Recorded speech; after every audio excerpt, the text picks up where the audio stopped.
నెల్లూరు జిల్లా కృష్ణపట్నం పోర్టులో ఉన్న ఆయిల్ కంపెనీలు అన్యాయాలు చేస్తున్నారని, ఈ మధ్యకాలంలో ప్రతిరోజు ఆయిల్ ట్యాంకర్స్లో లోడింగ్ 50 కేజీల నుంచి 100 కేజీలు 120 కేజీల వరకు షార్టేజ్ వస్తుందని శ్రీకాళహస్తి చెందిన యోగానంద్ అన్నారు. విషయంపై జిల్లా అధికారులు మోసాలు జరగకుండా న్యాయం చేయాలని ఆయన మీడియా ముఖంగా వాపోయారు. జిల్లా జర్నలిస్ట్ భవన్లో ఆయన మీడియా సమావేశంలో మాట్లాడారు.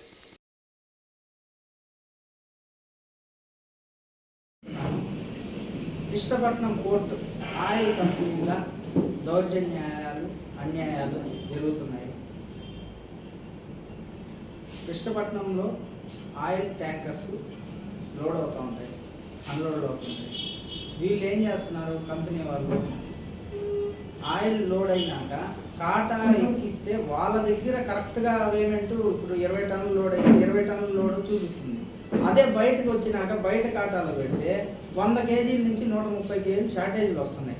ఏందని మేము కంపెనీ వాళ్ళని అడిగితే, కంపెనీ వాళ్ళు ఎంతసేపు మీరు మెయిల్ పెట్టండి, మేము మా ఆఫీషియల్స్ పంపిస్తాము, మా ఆఫీసర్లు పంపిస్తాము, దీన్ని క్రాస్ చెక్ చేపిస్తామని చెప్తూ ఉంటారు. మేము ఎన్నిసార్లు మెయిల్స్ పెట్టినా, ఎన్నిసార్లు కంప్లైంట్ చేసినా వీళ్ళు ఎవరు పట్టించుకున్న దాఖలాలు చేయలేదు. మేము ఇదేంది ఇంత గట్టిగా ప్రెజర్ చేస్తే కూడా వీళ్ళు బ్రోకర్లతో మాట్లాడుకోండి, మీకు మాకు సంబంధం లేదు, మీరు మాకు డబ్బులు వేసే వరకే మీ డ్యూటీ, అందుకపైన మీరు మాట్లాడేదానికి మీకు రైట్స్ లేవు అనేది వాళ్ళ ఆన్సర్. ఒక వ్యాపారస్తులు బిజినెస్ చేయాలంటే ఎవరిని ఇప్పుడు బ్రోకర్ నమ్మి డబ్బులు కంపెనీలకు వేస్తాం. కంపెనీ వాళ్ళే ఇలా మోసాలు చేస్తుంటే ఈ జిల్లా యంత్రాంగం కానీ వీళ్ళెవరు పట్టించుకోకుండా వీళ్ళు కాటా షార్టేజ్లు పెట్టుకుంటూ అసలు తూనికలు వాళ్ళు అసలు ఇంతవరకు ఇంత పెద్ద కంపెనీలు ఉన్నాయి, తూనికలు విజిలెన్స్ వీళ్ళెవరు పోయి చెకింగ్ చేసిన వాళ్ళు కాదు. ఎవరు ఎప్పుడు ఏ కంపెనీలకు పోకపోవడం వల్ల ఈరోజు ఒక లారీకి 13,000 రూపాయలు 14,000 రూపాయలు షార్టేజ్ లారీల అమౌంట్లు షార్టేజ్లు పెట్టుకుంటూ ఎంతసేపు వీళ్ళ వాదన వెళ్ళి ఏ ఆఫీసర్ పోయి చెక్ చేయడం లేదు. ఏ ఆఫీసర్ పోయినా కూడా కనీసం వీళ్ళు రూల్స్ ప్రకారం 10 డేస్కి ఒకసారి చెకింగ్ చేయాలి. కాటా ప్రతి లారీ పేమెంట్ కాటా కంపెనీలలో ఉన్న కాటాలు ఖచ్చితంగా పోయి 10 డేస్కి ఒకసారి చెక్ చేయాలి.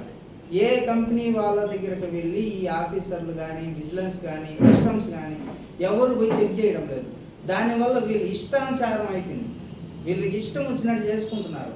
ఏందయ్యా ఇది, ఎవరు అడిగేదానిగా, ఎవరినన్నా అడిగితే మీ లారీ రాని, మీ లారీకి లోడింగ్ పెట్టం లేదు, మీకు డీఓలు రావు అని బెదిరించడం స్టార్ట్ చేశారు. అసలు ఎవరిని అడగాలి, వీళ్ళు ఓనర్లు ఉండరు, మేనేజర్లు ఉంటారు. మేనేజర్లు పోయి మేమేం చెప్పాలి, మా బాధ ఎవరికి చెప్పుకోవాలి?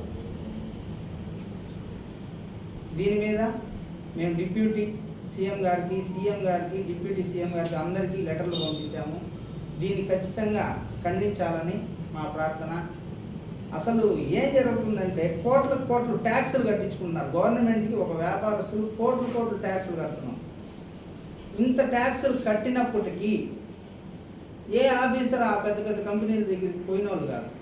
కనీసం 10 రోజులకో 20 రోజులకో ఒకసారి కంపెనీలు ఎగిరి అసలు ఏం జరుగుతుంది కంపెనీలో, ఇంత పెద్ద కంపెనీలు ఉన్నాయి, పోయి అసలు చూస్తున్నారు వీళ్ళు ఏమన్నా?